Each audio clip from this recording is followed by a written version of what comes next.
शिवभवानी सेवा ट्रस्टचे संस्थापक अध्यक्ष व भारतीय बौद्ध संघ राष्ट्रीय मंत्री माननीय श्री प्रवीण दत्तात्रेय पाटील यांना वाढदिवसाच्या हार्दिक शुभेच्छा। आषाढी एकादशी निमित्ताने भव्य दिंडी सोहळा शिवमंदिर साईनाथ नगर ते विठ्ठल रुक्माई मंदिर नारंगी।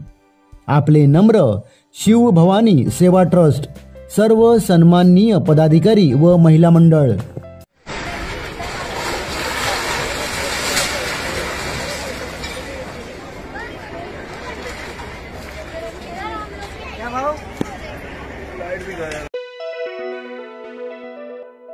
नालासोपारा पूर्वेकडील अलकापुरी येथील एक धोकादायक इमारत कोसळल्याची घटना घडली आहे।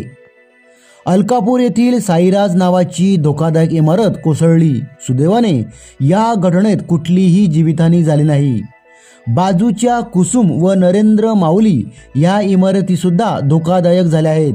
त्यामुळे महानगरपालिका प्रशासनाने इमारत कोसळून नागरिकांना धोका होऊ नये यासाठी इमारती खाली करून घेतल्या आहेत।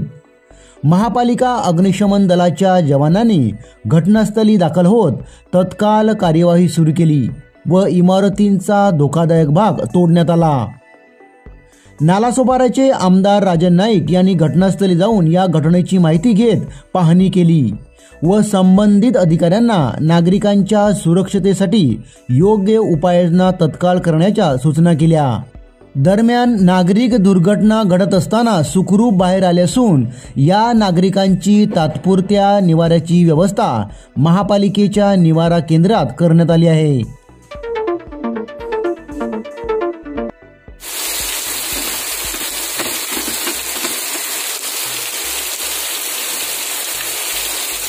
पालघर जिल्ह्यात पुढील 2 दिवस मुसळधार पावसाचा इशारा हवामान खात्याने दिला आहे।